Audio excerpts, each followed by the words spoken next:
Welkom by die Weersentrum en nadat ons 'n paar ewige haal-donderstorms Sondag, Maandag en Dinsdag in die Noordooste gehad het, het 'n paar van ons kykers hulle foto's aangestuur. Die eerste foto is geneem in Middelburg deur Dewald, die tweede foto is geneem in Centurion Pretoria Maandag aand en die derde foto is geneem gisterand in Johannesburg Fourways, waar die haal so dik lê, dit lyk omtrent so sneeu. Daarmee saam het ons goeie reënval gehad Maandag en Dinsdag met meer as 30 mm in dele van Johannesburg en Secunda. Donderbuie het klaar vandag ontwikkel in die Noordooste, waar ons 'n waak het vir ewige donderbuie oornag. Groot haal is moontlik. Môreoggend vroeg kan ons 'n paar druppels reën verwag langs die kus van KwaZulu-Natal. Die donderbuie sal voortduur in die Noordooste en ons het 'n koue front wat nader beweeg, sal teen Vrydag se kant ligte reën bring vir die suidweste.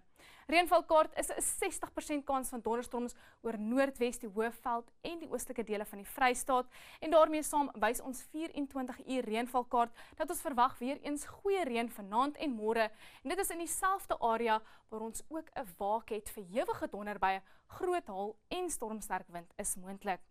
Môreoggend reën langs die kus van KwaZulu-Natal met enkele donderbuie in die binneland 28 in Ladysmith. In die Oos-Kaap is dit warmer met 32 in Queenstown met plek donderstorms in die verre ooste. Sondag en warm môre in die Wes-Kaap met 'n maksimum van 37 grade in Oudtshoorn en 35 in Beaufort Wes. Maar dit bly koel langs die Suidweskus, net 25 in Kaapstad, droog en warm in die sentrale dele, maksimums in die middel 30s. Bloedig warm môre in Appington met 'n maksimum van 40 grade. Verspreide donderstorms môre in die oostelike dele van die Vrystaat met plek donderstorms in die weste, ewige donderbuie veral in die sentrale dele. Noordwes 60% kans in die oostelike dele met 'n 40% kans in die weste, maksimums rondom 30 grade. Môre bly dit koel en bewolk in die Laagveld met net 23 in Sandton en verspreide donderbuie in die Bosveld.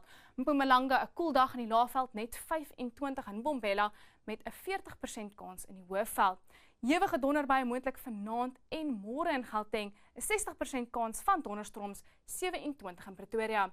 Dit bly sonnig en droog in Namibië met 'n maksimum van 37 in Mariental en Gobabis, ook 37 grade môre in Grootfontein, Oshikati en Okakoyo. 'n Sterk noordooste wind oor die kuslyn, maar ons verwag 'n matige wind oor die sentrale dele. En dan teen Vrydag bereik die koue front die kus, nat en koud. Enkele donderbuie sal voortduur tot Saterdag in die Noordooste en ligte reën vir die kuslyn met droog en warm in die Noord-Kaap. Onweer of mooi weer, geniet jou aand.